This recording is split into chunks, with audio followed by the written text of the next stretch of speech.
Então, meus irmãos e irmãs, 1º de agosto, iniciamos o mês das vocações aqui no Brasil, Dia do Padre, pela proximidade com a festa de São João Maria Vianney, mas nós temos o 18º domingo do tempo comum.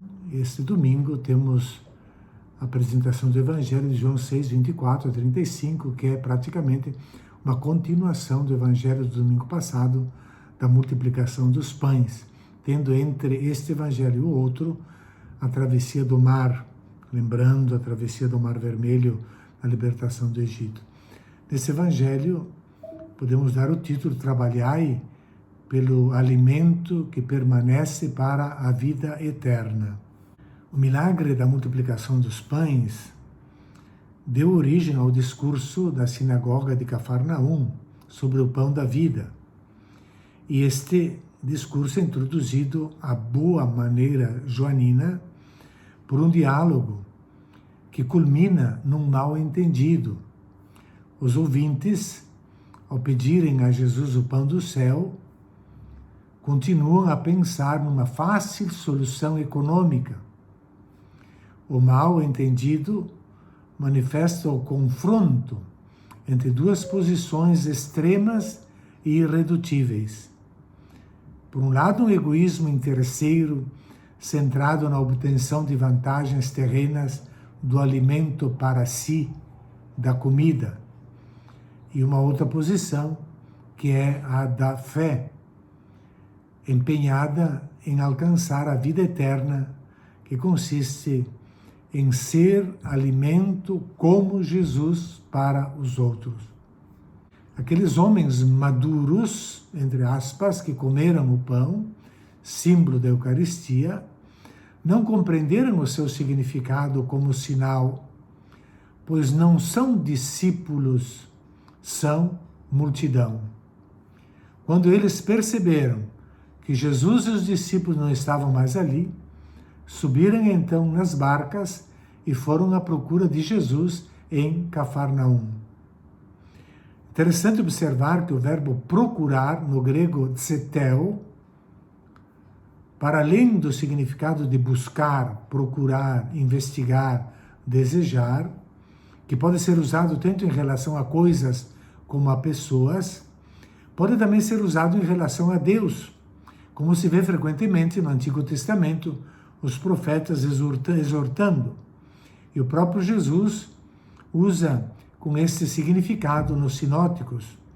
Buscai em primeiro lugar o reino de Deus e sua justiça, e todas estas coisas, acerca das quais vos preocupais, vos serão dadas por acréscimo. Marcos 6, 33. Mas, no Evangelho de João, há uma particularidade. O verbo tseteo é quase sempre combinado com o verbo apteino, que significa matar.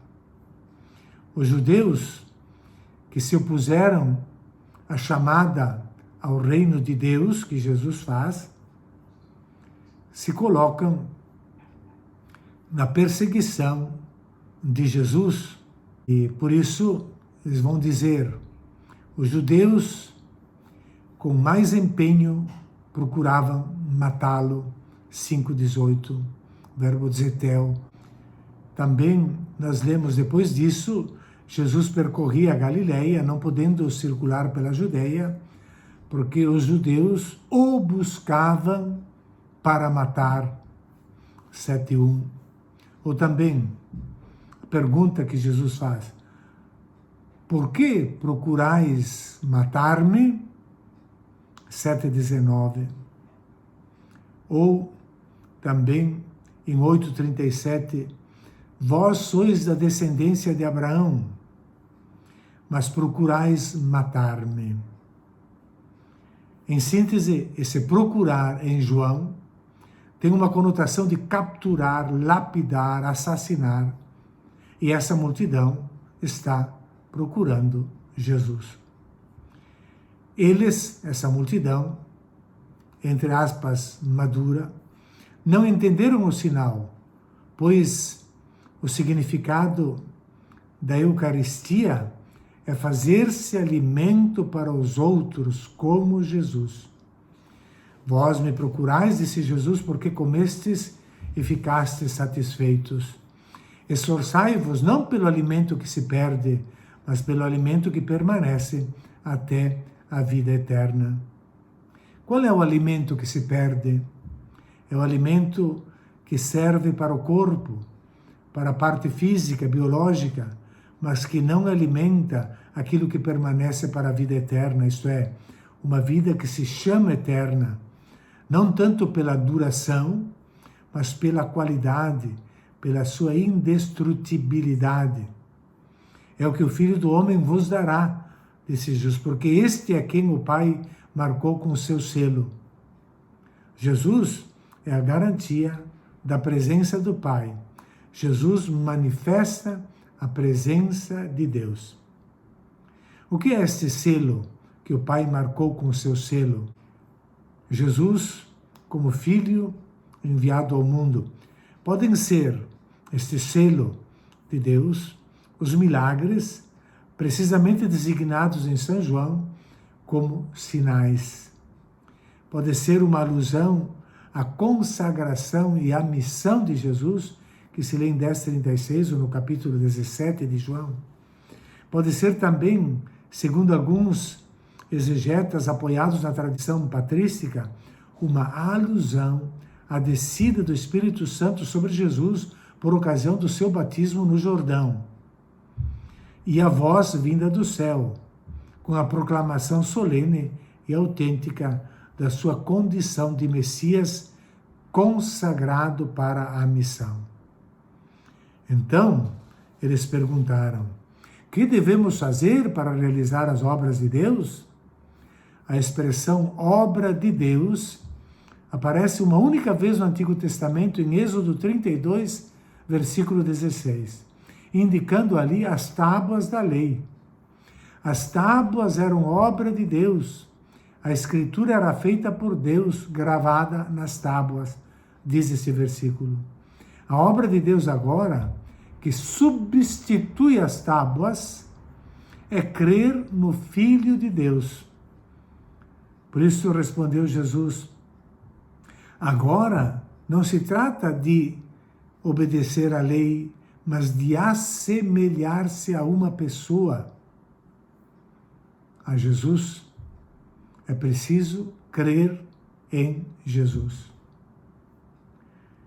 Nos versículos 30 e 32, eles perguntam: que sinal realizas para que possamos ver e crer em ti? Que obra fazes? Moisés tinha dado o maná no deserto, por isso os pais acreditaram nele. Se Jesus quer que acreditem nele, tem que fazer um sinal maior que o de Moisés. Por isso Jesus responde: em verdade vos digo, não foi Moisés quem vos deu o pão que veio do céu, é meu Pai que vos dá o verdadeiro pão do céu. Pois o pão do céu, o pão de Deus, é aquele que desce do céu e dá vida ao mundo. O judaísmo da época, com base em Êxodo 16:4, esperava que com a vinda do Messias se renovariam os prodígios do Êxodo. Nesta mesma linha vão as tentações de Jesus, de Mateus capítulo 4. Observe-se a força da argumentação, a maneira rabínica que Jesus faz. Não foi Moisés quem vos deu, meu Pai é quem vos dá. Aqui o sentido mais profundo das Escrituras obtém-se pelo método da atualização, que consiste em ler as consonantes do verbo Natan, não com as vogais do passado, deu, mas com as do presente, dá, de modo a pôr em evidência que o verdadeiro pão do céu não é algo do passado, como o maná, mas é o próprio Jesus, o pão da vida, isto é, o pão que dá a vida, o qual procede do Pai. Então pediram: Senhor, dá-nos sempre deste pão. Pensavam que Jesus falasse de um pão especial, Jesus lhes disse: eu sou o pão da vida. Quem vem a mim não terá mais fome, quem crê em mim nunca mais terá sede. Comer o pão do céu é crer em Jesus e aceitar o caminho que ele ensinou. O alimento de Jesus, como disse aos discípulos no poço da Samaritana: o meu alimento é fazer a vontade do Pai que está no céu. Esse é o alimento que traz vida nova. É o único alimento que traz vida nova. Conclusão: Jesus quer que a multidão, homens imaturos, passem do procurar para consumir e satisfazer-se a procurar, como homens maduros, o pão que permanece para a vida eterna. Jesus tornará presente o sinal do pão, o sacramento da Eucaristia. Este é o sinal que Jesus realiza para que creiam nele. É um novo sinal. Para os homens imaturos, o pão do céu é o maná vindo de Deus, mas que serve para a vida biológica, material. Jesus poderia continuar dando aquele pão material como fez no deserto? Claro que não. Por isso ele responde: o pão de Deus é aquele que desce do céu e dá a vida ao mundo. É o meu Pai que vos dá o verdadeiro pão do céu. Eu sou o pão da vida. Jesus veio de Deus para viver uma vida que torna o ser humano filho de Deus, ou melhor, gerado por Deus, mediante exatamente a fé naquele que ele deu como pão do mundo. Porque os que o aceitam, que acreditam no seu nome, nasceram de Deus, conforme João 1, 12 a 13. Um bom domingo a todos.